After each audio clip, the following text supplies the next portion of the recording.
Halo guys, welcome back di Herway. Yeay.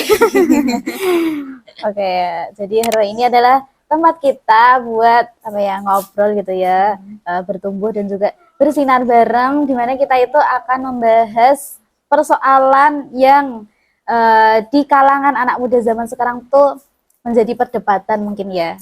Di pertemuan kali ini kita akan membahas tentang nikah gitu. Kan ini emang kayak jadi perdebatan di kalangan anak muda zaman sekarang gitu ya tentang nikah tuh. Kayak ada yang takut nikah tapi juga ada yang kebelet nikah juga gitu. Nah, itu ya. Terus belakangan ini kan timeline berita di Indonesia ini tuh kayak banyak banget yang ngebahas soal perceraian gitu kan.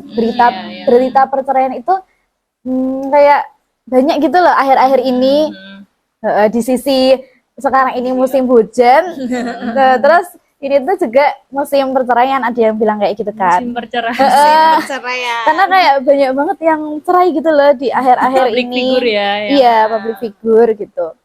Nah, terus kayak setiap buka media sosial, sosmed itu tuh yaitu tadi ada aja berita perceraian tadi. Padahal dulunya itu mungkin jadi kayak terus jadi relationship goals banget gitu kan, tapi sekarang malah pisah kayak gitu ya. Nah, banyak yang menyayangkan. Iya, banyak yang menyayangkan, termasuk fans-fans mereka gitu kan. Dan yang bikin kaget itu yaitu yang cerai itu banyak juga dari yang kalangan pasangan muda gitu. Masih muda ya, tapi udah cerai gitu. Bahkan ada yang baru setahun atau kurang dari setahun, atau ada yang belum sempat punya anak tapi udah cerai gitu kan. Jadi kayak emang pernikahan itu sesulit itu ya. Emang sesulit itu untuk dipertahankan kayak gitu. Nah, makanya kita hari ini akan ngebahas soal ekspektasi versus realita nikah gitu. Nanti kita akan kita akan kasih tiga pertanyaan. Nah, nanti dijawab yes or no dan juga alasannya gitu. Dan aku nggak sendiri dong di sini, ada perwakilan Gen Z Mbak Koyum dan juga perwakilan millennials Mbak Sisil. Apa kabarnya Mbak Koyum, Mbak Sisil? Aku lagi maaf ya guys kalau nanti batuk-batuk. Kalau gitu kita langsung aja masuk ke tiga pertanyaan. Pertanyaan pertama nih, nanti ini ya jawab yes or no, terus tapi bareng gitu loh, bareng yes or no gitu kan. Siap? Yang yes di kanan, yes di kanan, kiri no gitu ya. Siap? Siap. Let's go. Pertanyaan pertama. Nikah itu wajib di umur sebelum 30 tahun. Yes or no? No. Yes. Nah, jadi aku di sini pengen tahu dari Mbak Sisil dan Mbak Koyom, tadi pertanyaan tadi ya, nikah itu wajib di umur sebelum 30 tahun. Itu tuh kayak mindset yang benar atau cuman pressure sosial aja gitu. Ini kan jawabannya no, yes. Gimana nih menurut Mbak Sisil dulu kali ya? Aku dulu. Oke. Sebenarnya itu tergantung masing-masing pribadi ya. Kayak kalau aku pribadi, aku ngerasa aku butuh untuk nikah sebelum di usia 30 tahun. Itu kayak wishlistku gitu loh, kayak goalsku hidup. Karena aku pengen nanti ketika aku sudah punya anak, itu anakku remaja, aku masih muda say. Jadi masih bisa membersamai anak-anak dengan tubuh yang prima gitu, dibanding ketika kita melahirkan pertama itu usianya sudah di atas 30 tahun, which is itu ada ini loh, kesulitan tersendiri lah.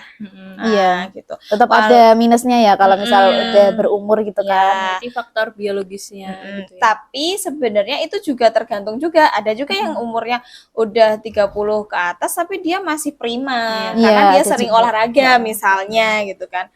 Nah, karena aku bukan tipikal orang yang sering olahraga dan aku mengetahui kapasitas tubuhku gitu ya. Jadi kayaknya aku lebih baik ikut yang sebelum 30 tahun menikah gitu, dan alhamdulillah qadarullah ya terkabul gitu kan, terrealisasi gitu ya.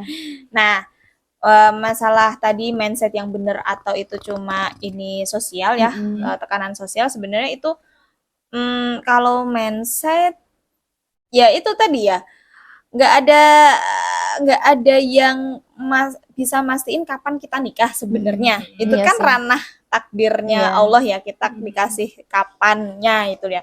Cuma yang harusnya mindset kita itu yang benar adalah mau kita duluan atau nanti nikahnya, yang penting harus dipersiapkan. Jangan mau ujuk-ujuk pengen nikah tapi kita blas nggak nyiapin apa-apa gitu loh. Kayak yang ya udah aku pengen nikah aja karena aku banyak masalah di hidup ini, jadi kayaknya jawabannya nikah. Nah itu kan mindset yang salah. Jadi menurutku mindset yang harusnya kita miliki, teman-teman muslimah yang belum menikah, itu adalah mau itu kapannya, waktunya itu sebelum 30 atau setelah 30, itu kita tetap harus mempersiapkan. Gitu. Ini juga nggak sih Mbak, takutnya tuh kan kita nggak tahu ya umur kita sampai berapa ya, kan kita nggak tahu. Takutnya itu kalau kayak kita anggapnya nikah itu di umur di atas 30, nanti tuh yang ketemu bukan jodoh tapi maut gitu kan, takutnya juga gitu kan. Tapi masalahnya ajal kan kita juga nggak tahu. Iya sih. Sebelum 30 yang udah meninggal banyak. Iya, makanya itu.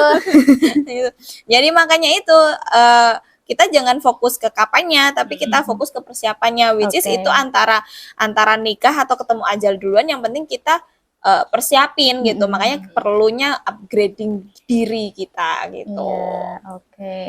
Gitu. Kalau Mbak Koyam gimana nih? Kok jawabannya no? Aku no nih. Oke. Why? Karena apa ya? Gini guys. Jadi aku nggak tahu Gen Z yang lain relate apa enggak, tapi ini aku agak subjektif ya. Menurutku kayak perwakilan ya, salah satu perwakilan ya. Jadi aku ngerasa kayak aku sebagai Gen Z itu kayak apa ya? Ya kemarin kita udah bahas ya, nggak start from zero lagi tapi start from minus ya gitu loh. Kayak aku ngerasa terlambat dewasa tuh gimana ya? Aku ya, iya. Terus kayak apa ya?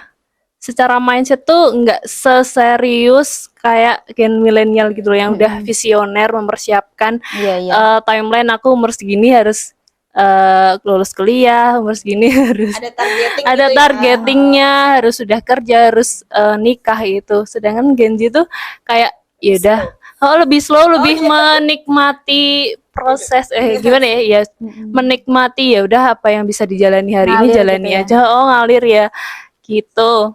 Terus aku juga ngerasa gimana ya, sekarang tuh standar masyarakat tuh udah apa ya, mulai aware gitu loh, udah mulai aware dimana kalau nikah itu tuh ya nggak buru-buru kayak gitu. Apalagi orang tua sekarang kayak yang gen boomers kayak gitu kan, mereka udah aware kalau anaknya itu tuh ya jangan asal dijodohin kayak gitu ya kan. Alhamdulillah itu berarti. Alhamdulillah. Karena kalau dulu orang tua dulu itu kan ada yang penting malah aneh ketika anaknya udah umur sekian tapi belum nikah. Iya, itu dulu kan. Sekarang kan berarti sekarang udah udah lebih aware, jadi nggak diburu-buru itu tadi. Terus kita juga apa ya, jadinya santuy kayak gitu. Lebih santuy. Kan mungkin nggak jadiin goals gitu kan di dalam hidup. Iya lagi. Nikah nggak jadi goals gitu kan. Mungkin bisa jadi. Betul. Kalau dari Mbak Koyum, kalau dari Mbak Sil kan tadi kan jadiin goals ya. Nikah itu menjadi salah satu goals.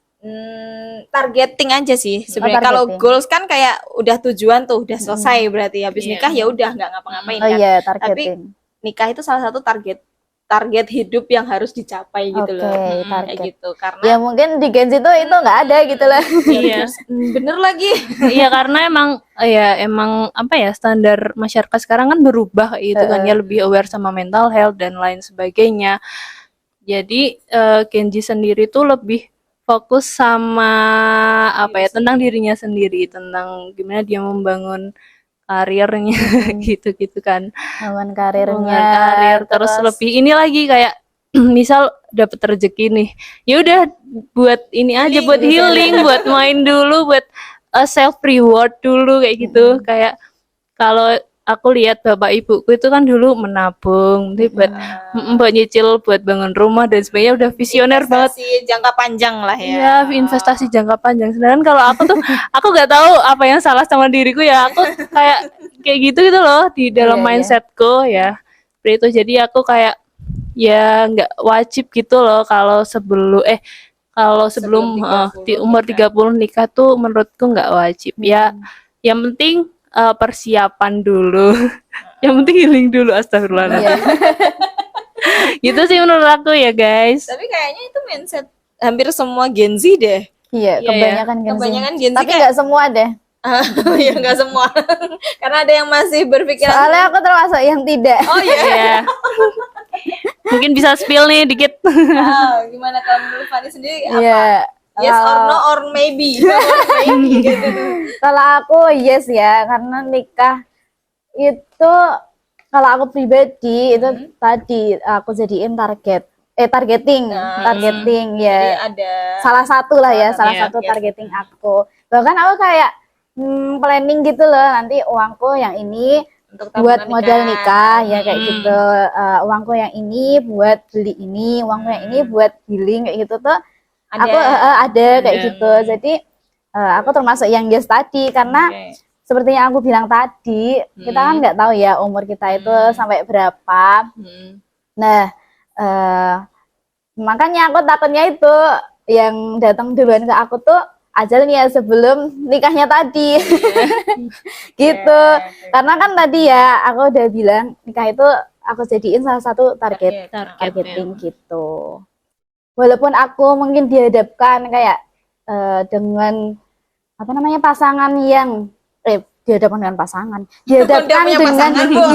dengan realita pernikahan yang tidak ideal, mungkin kayak gitu ya di lingkunganku, kayak di berita-berita aku dihadapkan dengan pernikahan yang tidak ideal, kayak kayak apa ya adanya berantem kayak gitu kan, terus KDRT kayak gitu ya yang di berita-berita gitu kan. Nah tapi karena mungkin aku sudah paham ya kalau apa namanya yang seperti itu mereka itu tidak tahu ilmunya. Nah makanya itu apa namanya aku tetap kayak berpikiran ya marriage itu nggak scary gitu loh. Walaupun faktanya beritanya itu ya marriage is scary, tapi diangkat itu di pikiranku kayak enggak sih, kalau kamu sih, itu kalau kamu itu tahu ilmunya, dipersiapkan, terus kayak punya visi misi pernikahan yang jelas, kayak selalu melibatkan Allah, itu nggak akan sih kayaknya scary kayak gitu. Ya tetap ada ujian tapi nggak yang scary, itu ya. gitu. Ya Allah.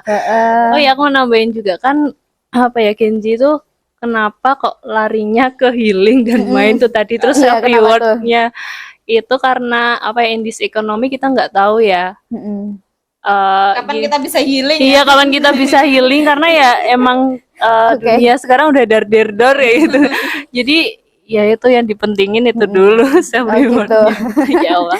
Kita sama-sama Gen Z tapi beda banget ya. Aku kan anak hijrah ya.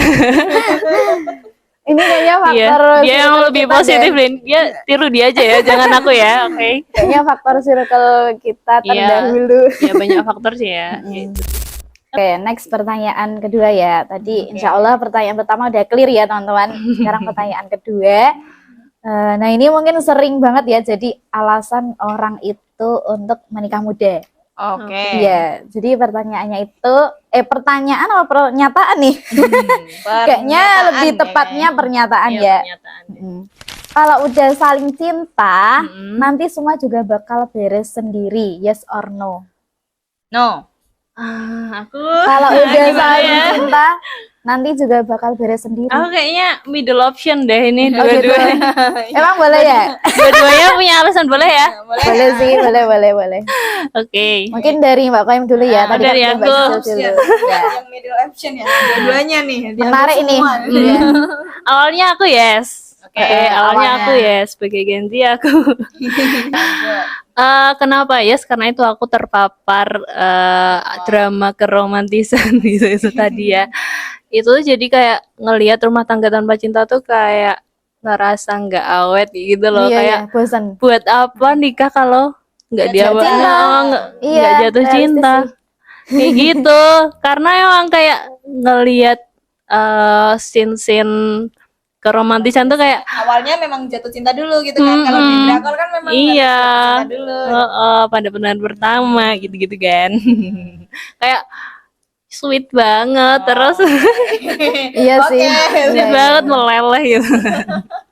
Kayak gitu. Sudut pandang aku awalnya gitu ya. Terus kemarin aku habis baca The Untold Nikah Story, iya. Itu aku sekarang condong no. Condong Nggak apa konsisten ya. beneran nih? Beneran no sih. Iya. Soalnya ya cinta itu apa ya, bukan bahan bakar utama dalam pernikahan, dalam membangun pernikahan. Ada banyak faktor awal sebelum cinta itu yang harus dibangun dan disadari itu. Ya kan, kesiapan diri, visi misi ke depannya gimana, terus apa ya, kita udah harus selesai sama diri sendiri. Terus kita juga nanti harus menentukan yang klik dan cocok sama kita tuh kayak apa. Kita harus bisa memutuskan karena emang itu tuh keputusan terbesar dalam kehidupan kita kan. Jadinya sebelum cinta itu tuh harus apa ya, sisi rasionalnya kita tuh harus main dulu gitu loh sebelum bucin-bucinan itu tadi. Yap. Jadi gitu. Logika yang dimainkan ya. Iya, itu Bukan tadi. perasaan Bukan dulu. perasaan dulu. Tapi pakai logika. Gitu kan. Kalau udah bucin nanti ya ini nggak logik dalam menghadapi masalah kayak gitu. Betul.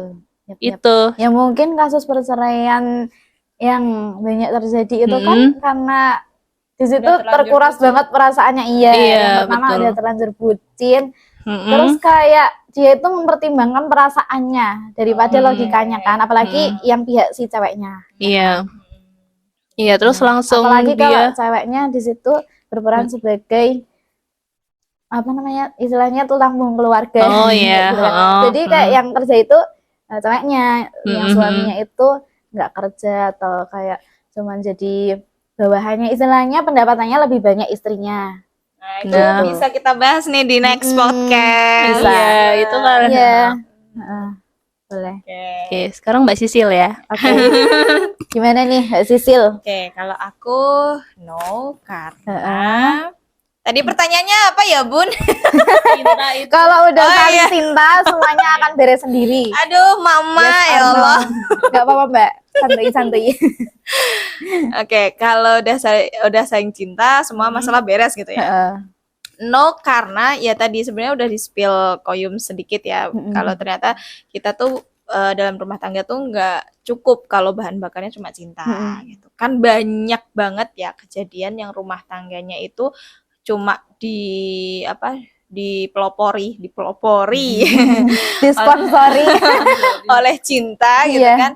Itu ya nggak bertahan lama, bahkan misal ada yang pacaran udah 10 tahun tapi ketika nikah baru 2 bulan udah cerai kayak gitu kan, ada gitu loh kasus kayak gitu. Berarti kan sebenarnya cinta itu gimana ya, cinta itu ternyata nggak bisa kalau cuma sekedar rasa gitu, tapi cinta itu ya kayak perlu ada pembuktian, perlu ada effort. Nah, menerima kekurangan itu juga bentuk cinta nggak sih? Terus ngasih tahu, mengingatkan, saling menasehati itu juga bentuk cinta, menjaga gitu kan. Sebenarnya kalau apalagi dalam Quran itu kan suami itu kan perannya bukan cuma menafkahi ya, tapi kewajibannya dia adalah menjaga dirinya dan keluarganya. Jadi dirinya dulu dijaga, baru keluarganya dari api neraka.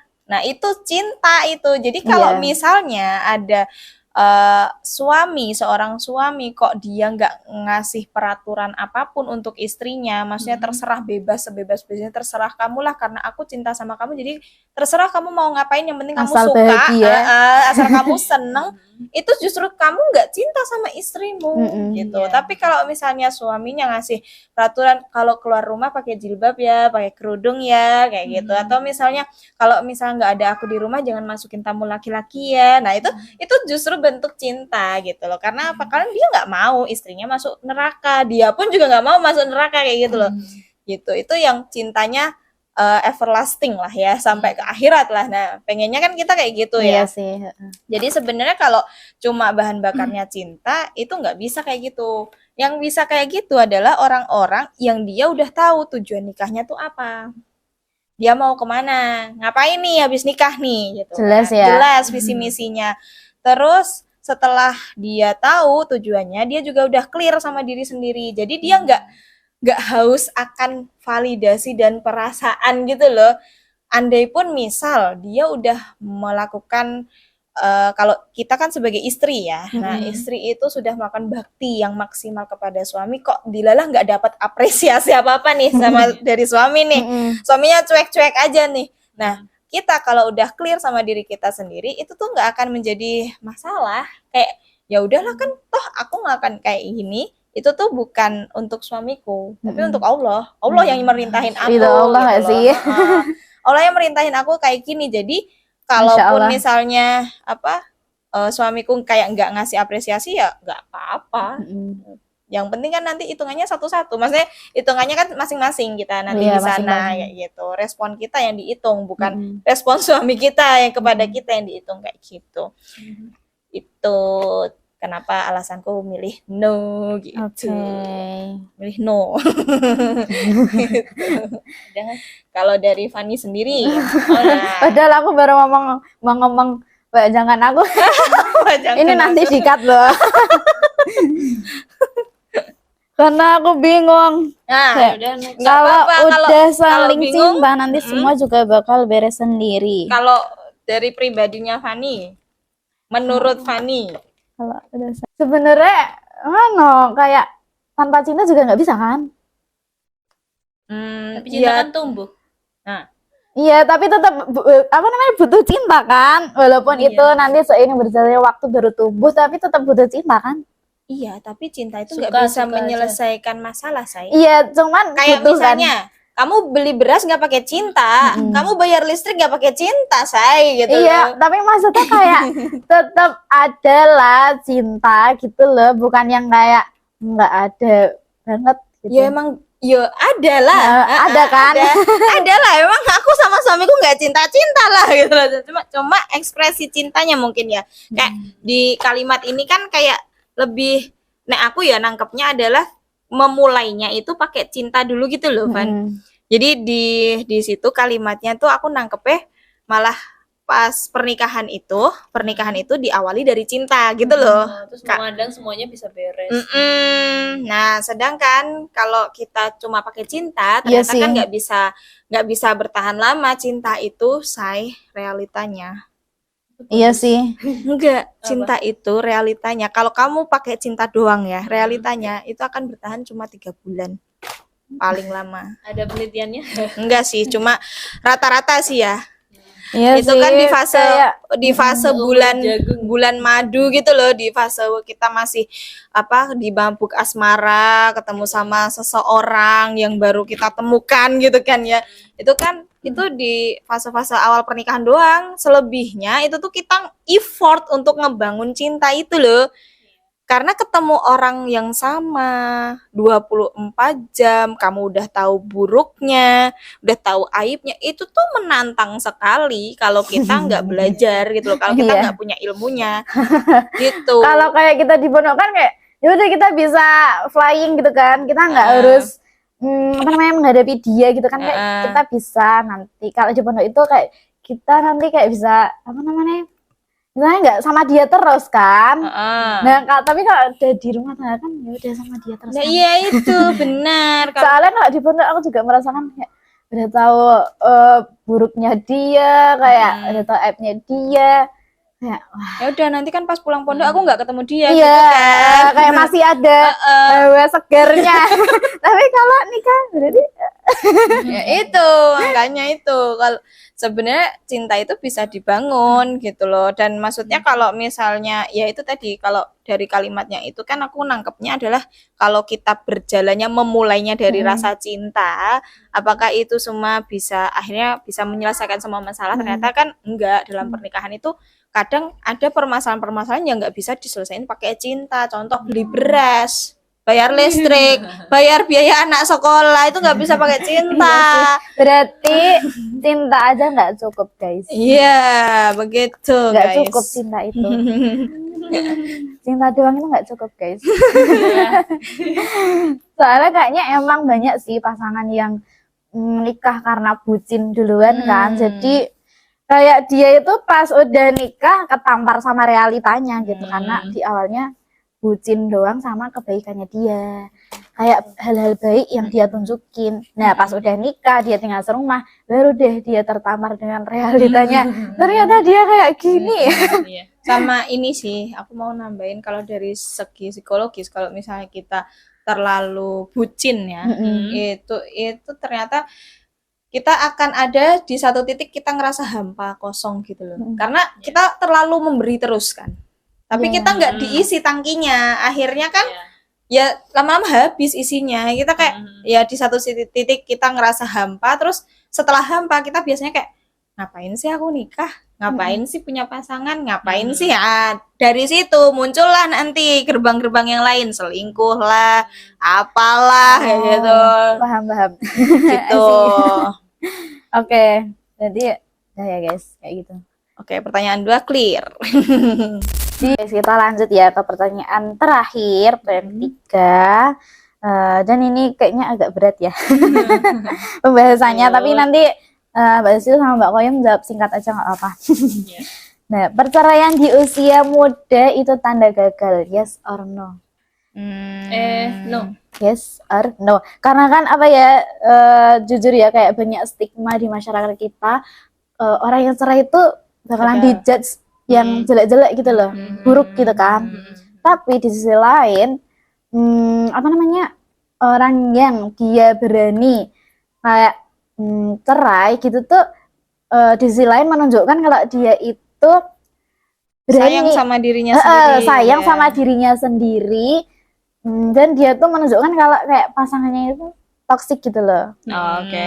Gitu. Jadi dia apa namanya, menunjukkan kita sama keberanian di situ. Iya, kita sama. Di sisi lain kayak gitu. Nah, ini gimana nih? Dari aku dulu ya. Kenapa nih? Wah, Aku belum ada pengalaman semua. soal nikah nih. Masih apa ya? Meraba-raba melihat realitas sosial di sekitarku aja. Gimana ya? Berarti kalau semisal ada pasangan yang cerai atau berpisah, itu tuh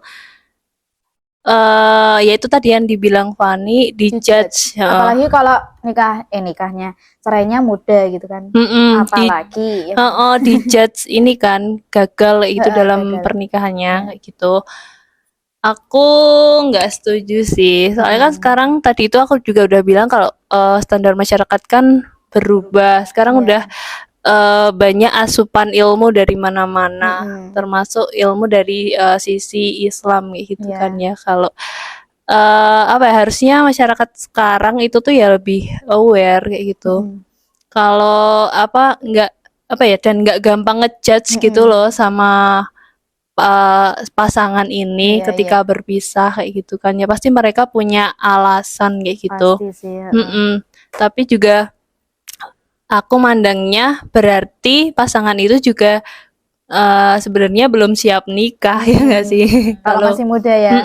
Kalau cerai itu berarti ada yang nggak beres sama rumah tangga mereka gitu. Ada yang pondasinya ada yang nggak beres nih.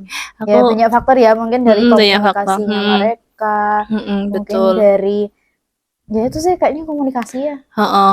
Terus yang konflik. manajemen konfliknya. Cara menyelesaikan masalah gitu ya. Iya betul. Terus aku juga tahu dikit itu kalau di Islam itu kan cerai itu bisa jadi solusi, tapi itu kan yang paling mentok gitu ya, paling akhir itu kalau misal syaratnya udah ada ikhtiar-ikhtiar kayak komunikasi antara dua keluarga dan lain sebagainya, itu baru bisa apa ya mengambil keputusan untuk cerai. Iya, tapi Kayak paling gitu. dibenci nggak sih? Iya iya berarti iya ya paling dibenci ya berarti opsi itu. Dan itu akan dijelaskan sama Mbak Sisil yang lebih yang lebih Karena tahu. yang sudah mengalami kan ya. Aku tahunya dikit doang. Itu Maksudnya itu udah sih guys. mengalami pernikahan. Lanjut. Ya aku no juga karena sebenarnya itu kan kayak kalau gagal itu kan kayak judgement banget ya, ngejudge banget gitu loh, kayak seolah-olah kita yang nggak cerai itu kayaknya berhasil gitu, padahal sebenarnya predikat kita berhasil atau gagal itu ditentukan besok di akhirat, bukan di sini. Wow. Goalsnya tuh nggak di sini, say, tapi di akhirat kayak. Mindsetnya tinggi banget ya. Iya.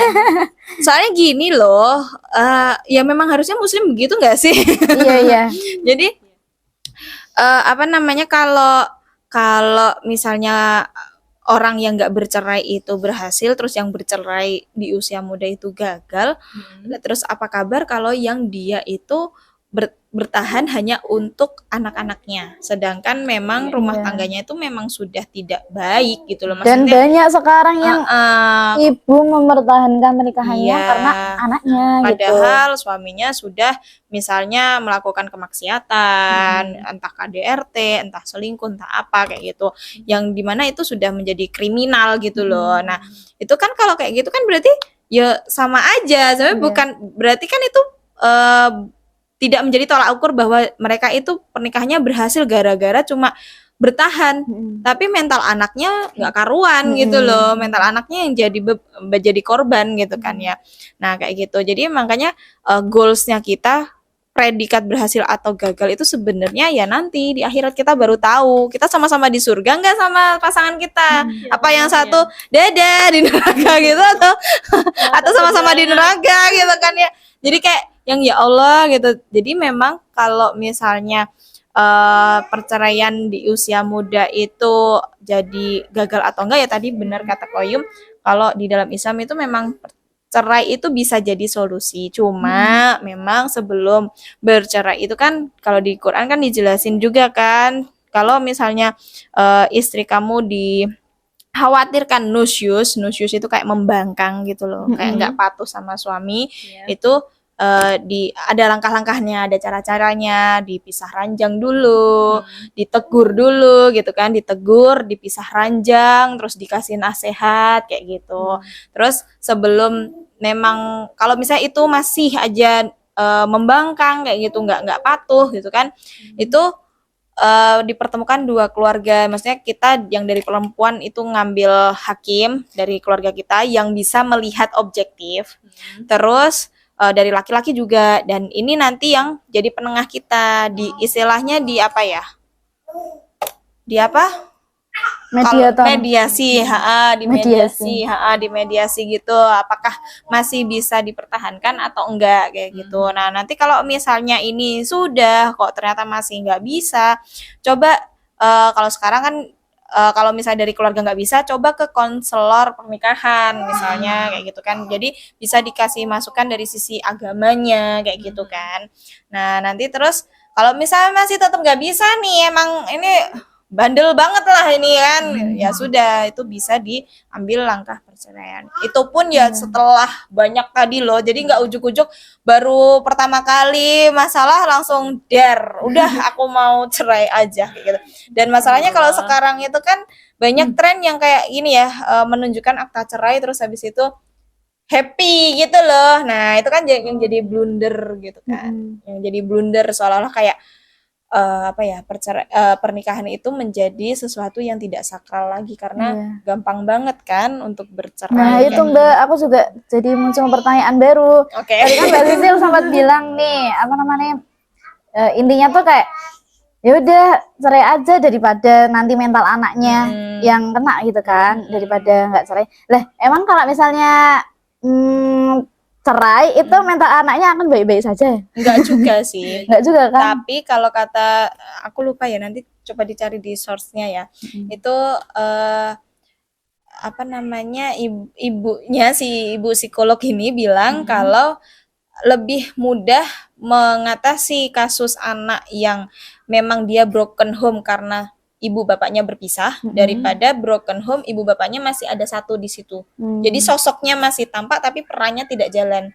Nah, itu yang lebih sulit karena traumanya lebih dalam biasanya gitu. gitu. Kalau misalnya sudah bercerai rata-rata lebih mudah. Itu yang ngomong psikolog bukan aku ya. Jadi yang biasa menangani anak-anak kayak gitu loh, anak-anak broken home kayak gitu. Jadi menurutku ya semuanya tetap berdampak ke anak. Bahkan pernikahan yang katanya ideal pun itu kan juga mempengaruhi mental anak kan. Anaknya jadi lebih pede, anaknya jadi lebih positif, anaknya lebih pintar. Berarti kan mempengaruhi. Jadi sebenarnya pernikahan itu, rumah tangga itu yang menjalankan orang tua, tapi yang efek ya sampai ke anak turunannya kayak gitu. Makanya kenapa kalau misalnya kita ngelihat anak ini kok pinter ya, kok pede ya, kayak ini.